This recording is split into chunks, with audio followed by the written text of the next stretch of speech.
mahasiswa dari Universitas Muhammadiyah Bengkulu. Nah, kebetulan saya sebagai ketua dari ralat sedikit ya Mbak, bukan komunitas, tapi merupakan unit kegiatan mahasiswa di Universitas Muhammadiyah Bengkulu yang bernama UKM Tanggap Bencana Kiai Suja. Oke, menurut saya pribadi berserta dengan teman-teman menanggapi kasus yang sudah kita ketahui sendiri bahwa di Indonesia sudah mencapai korbannya sudah mencapai 4 juta lebih ya sampai saat ini. Jadi bisa kita simpulkan bahwa Indonesia masih ya darurat dalam pandemi COVID ini sih. Jadi dalam artian bahwa Indonesia masih ya sulit untuk mengatasi yang namanya COVID-19, terutama di Bengkulu. Di Bengkulu juga udah level 3 ya, kita ketahui sekarang, PPKM dan lain-lain. Itu sih di Bengkulu kasusnya oke. Kalau secara keseluruhan banyak masyarakat yang lebih ya pro terhadap ya protokol dan lain-lain cara mengatasinya. Tapi ada juga beberapa masyarakat yang abai terhadap protokol dan ya acuh-acuh tak acuh ya sampai saat ini. Dari awal hingga sekarang itu terdapat perbedaan. Tapi kalau saat ini masyarakat di Bengkulu khususnya yang kita bisa lihat sendiri bahwa banyak masyarakat yang acuh tak acuh dalam menanggapi kasus COVID-19 ini sih. Sebelumnya saya mau minta maaf karena sudah mengganggu waktunya. Sekarang ini yang akan mau saya wawancara Mbak. Yang pertama, saran Ibu sebagai tenaga kesehatan kepada masyarakat agar kasus COVID ini segera usai. Silakan Ibu jawab dulu. Sebelumnya terima kasih Mas sudah meluangkan waktu untuk wawancarai saya nih. Kalau dari kami tenaga medisi, saran untuk masyarakat tentunya seperti yang udah disuarakan oleh pemerintah juga, kita sama-sama saling menjaga protokol kesehatan seperti yang sudah kita ketahui bersama lah. Dan juga sekarang ini mari kita sama-sama melaksanakan vaksinasi agar pandemi ini segera berakhir di negeri kita. Itu aja sih Mas.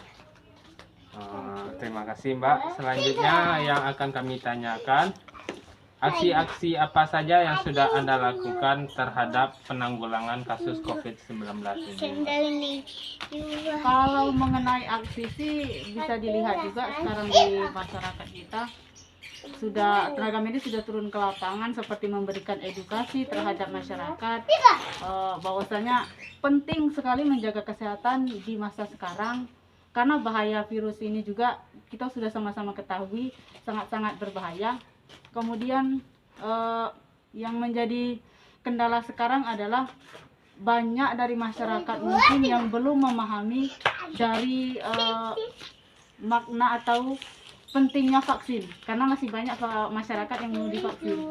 Jadi untuk sekarang ini Mas, kami dari tenaga kesehatan masih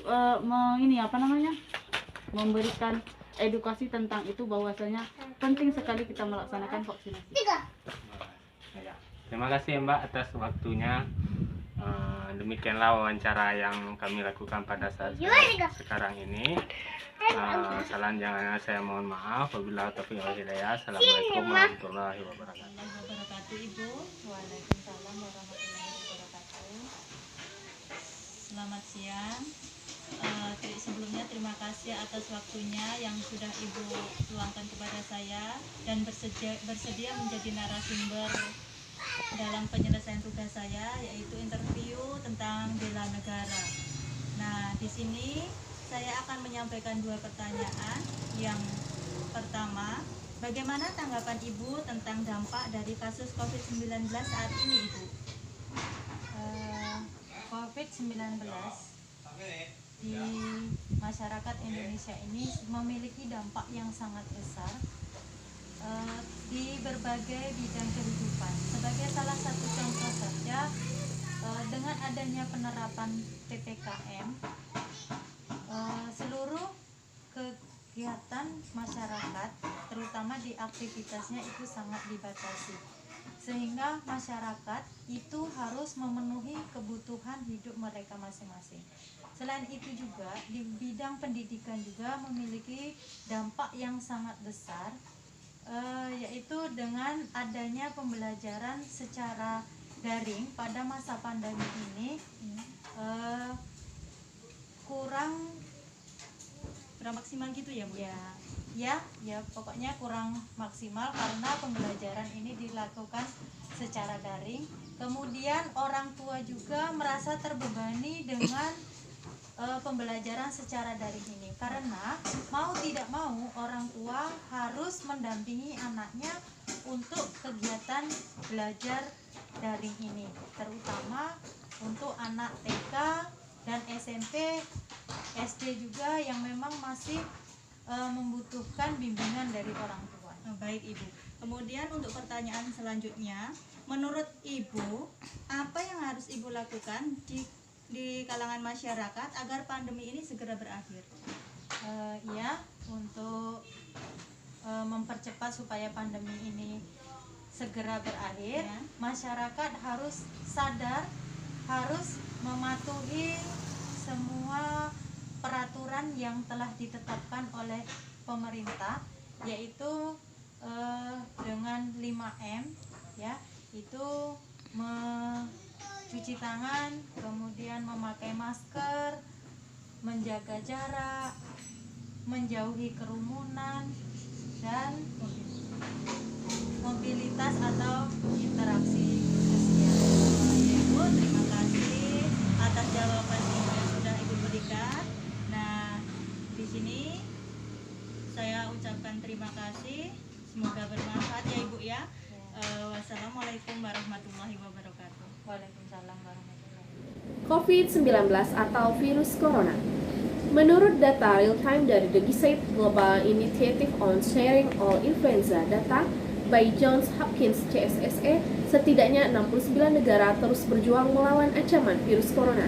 Hadirnya pandemi COVID-19 telah membawa perubahan terhadap dunia dengan berbagai tantangan yang tidak pernah terbayangkan sebelumnya. Di Indonesia, COVID-19 telah menjangkiti lebih dari 1,3 juta orang sejak kasus pertama diumumkan pada bulan Maret 2020. Setidaknya 35.000 orang telah meninggal dunia. Namun, upaya untuk menghambat penyebaran virus COVID-19 telah menghambat kegiatan perekonomian dan dampaknya terhadap tingkat kesejahteraan sosial semakin dirasakan masyarakat. COVID-19 berdampak di semua lapisan masyarakat. Dari segi ekonomi, keuntungan yang diperoleh pelaku usaha mengalami penurunan, baik dari sektor pariwisata maupun sektor penerbangan. Di sektor industri, pabrik, produksi juga mengalami penurunan akibat banyaknya karyawan yang di PHK serta dipulangkan oleh perusahaan. Dari segi pendidikan, dengan perubahan pembelajaran secara drastis yang menjadikan pembelajaran tatap muka secara normal menjadi pembelajaran jarak jauh atau online, yang kini biasa disebut School from Home atau SFH. Dan sekolah dilakukan secara online. Tidak hanya di sekolah, namun di tempat kerja sistem work from home juga diterapkan, menyebabkan penangguhan kegiatan legislatif, isolasi atau kematian beberapa politisi, dan penjadwalan ulang pemilihan karena kekhawatiran penyebaran virus ini merambah di bidang politik. Berdasarkan hasil wawancara kami kepada narasumber dari Ketua UKM Tanggap Bencana, tenaga kesehatan dan praktisi pendidikan, menyikapi hal-hal tersebut, kita telah menerapkan dari pemerintah adanya sistem vaksinasi yang awalnya untuk kalangan orang dewasa, sekarang telah disiapkan untuk yang kalangan anak-anak.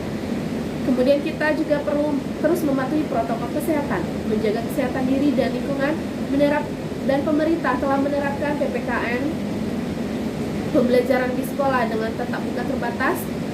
Masyarakat yang terdampak sebaiknya juga melakukan isoman dan mengonsumsi berbagai vitamin.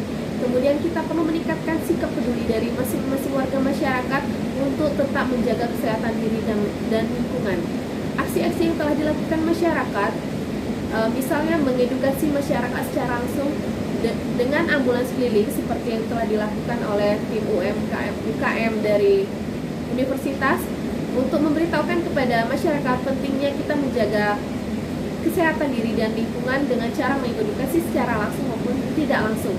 dengan secara langsung misalnya melalui ambulans keliling dan secara tidak langsung misalnya melalui media sosial, media elektronik seperti WhatsApp dan penyiaran radio dan bagi-bagi masker secara gratis.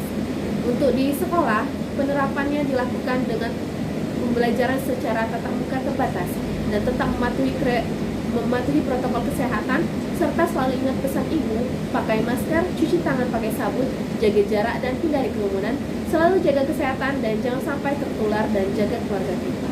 Demikian hasil interview, analisis dan kesimpulan dari kelompok kami.